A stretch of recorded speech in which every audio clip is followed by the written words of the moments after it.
Gal visų problemų iškart neįspręsime, bet žingsnis po žingsnis savo vaikams sukursime saugiai ir užtikrintą ateitį.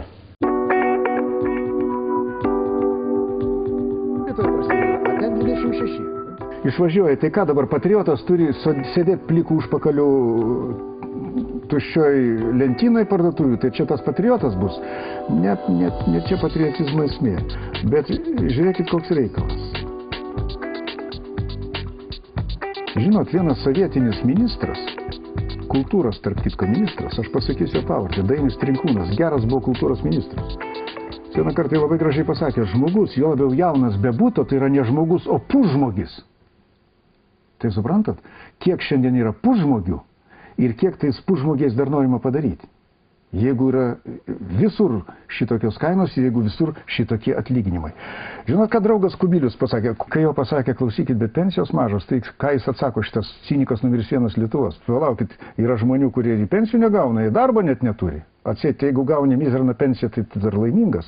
Tai kiek galima tokį cinizmą iš viso virškinti?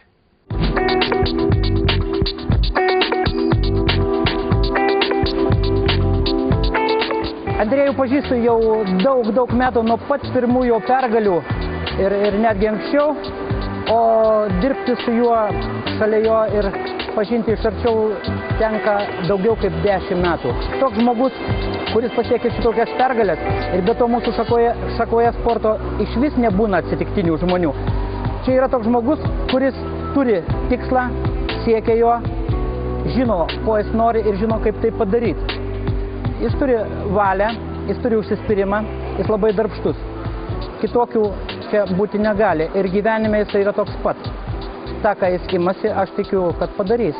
Nes žmogus su tokiam charakterio savybėm negali, sakykime, apgauti kitų, negali pavesti kitų, negali blaškytis.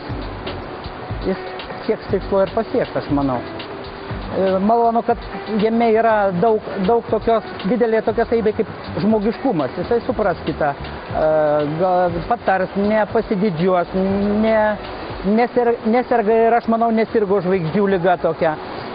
Tai yra žmogus, paprasčiausiai žmogus. Šitų vaikų tėvai gali būti ramus dėl to, kad šitie vaikai turi užsiėmimą. Jie neturi laiko vartoti alkoholį, rūkyti, vartoti narkotikus. Jie tikrai turi ne kažkokį, o tikslą, kuris yra jų akise, yra jų mintyse, kurių jie siekia. Gal iš šitų vaikų nebus visi ten olimpiniai čempionai, pasaulio čempionai, bet jie tikrai kitose srityse, gal jie bus gydytojai, teisininkai, menininkai, bet tikrai šitas darbas, ką jie dabar veikia, visada jiems pravers ir toliau gyvenime.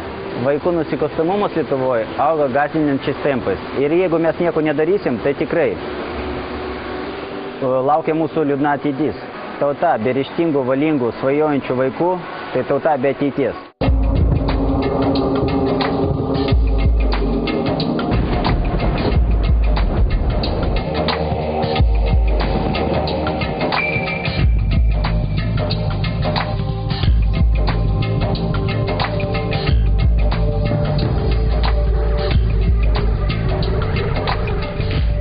Ar jūs norėtumėt, kad jūsų vaikai sportuotų čia?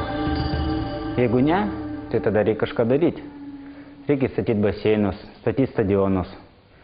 Sudaryti sąlygas mūsų vaikams. Vaikai tai mūsų ateitis.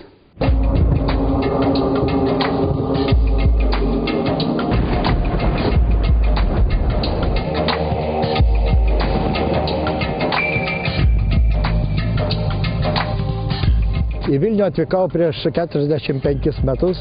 Vilnius yra tapęs savotišku kaip ir gimtinė. Vilnių pažįstu iš įvairiausių pusių. Iš tos pusės, kurią net pateikdavau kažkada, sakykime, turistam, nes esu baigęs gidų kursus dar jaunystėje. Ir iš tos pusės, kurios tekdavo gyventi tokiuose rajonuose kaip Stoties rajonas, kur pažinojau ir pačią tamsiausią Vilniaus pusę. Ir negaliu pasakyti, kad Vilnius jų tų tamsiųjų pusių nebeliko.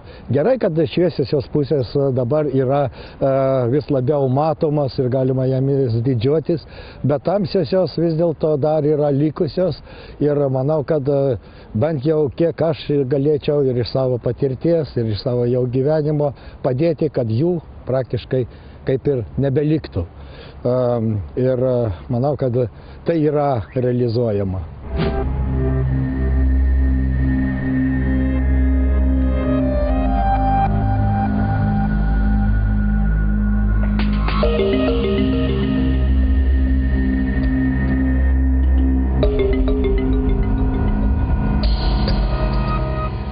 Dabar mes esame prie vieno miesto skaudulių, prie narkologinio ir kur vis dėlto apie kurį reikia kalbėti iš esmės ir labai rimtai.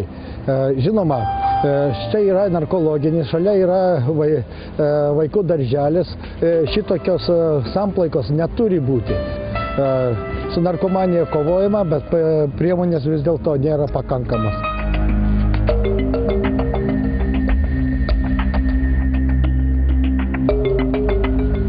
Vienur klesti prabanga, kitur vos ne lūšnynai. Štai žinau, kiek ten sunaudojame elektros energijos apšvietimui, o čia praktiškai ne vieno žibinto šviečiančio.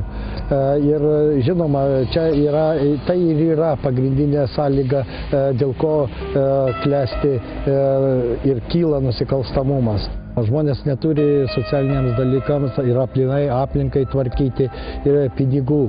Viskas, kas yra uždirbama, yra išleidžiama paprasčiausiai patiems būtiniausiams dalykams, o kaip paaiškėjo ir šiais metais praktiškai išleidžiama yra šilumai.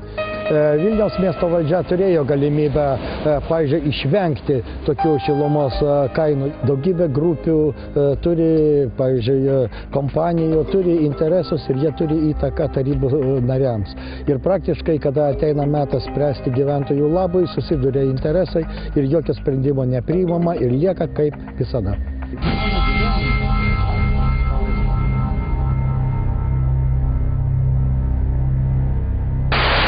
Ar jūs galėsit po, daleiskim, kažkokio laikotarpio metai pasisakyti, kad aš padariau tą ir atsakyti už savo darbus? Aš žinot, man patinka Krikščionių partija, todėl kad jie yra šių tarpė, mes vengiam skambių žodžių. Žinoma, galima sakyti, kad aš einu, nuverst kalnus, pagal išgalės. Mes kiekvienas esam savo srities specialistai. Nesakau, kad ten gatvių asfalto užpildymo specialistai, bet man atrodo, kad mūsų nuostata paprasta. Ir be jokių skambių žodžių tikrai darysim tai, ką sugebam ir ką protingas žmogus turi daryti taryboje. Nebūdamas ekonomistų, finansininkų, nežinau, ten dar kokių ten specialių dalykų, ekonominių, socialinių išmanytojas. Jis turi teisę kontroliuoti, ką tie išmanėliai daro.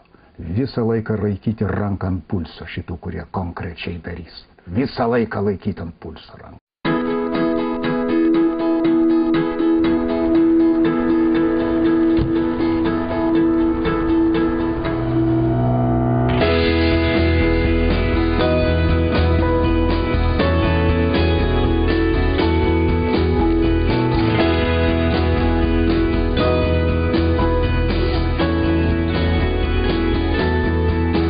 Mes stebuklų nežadame, bet permainas garantuojame.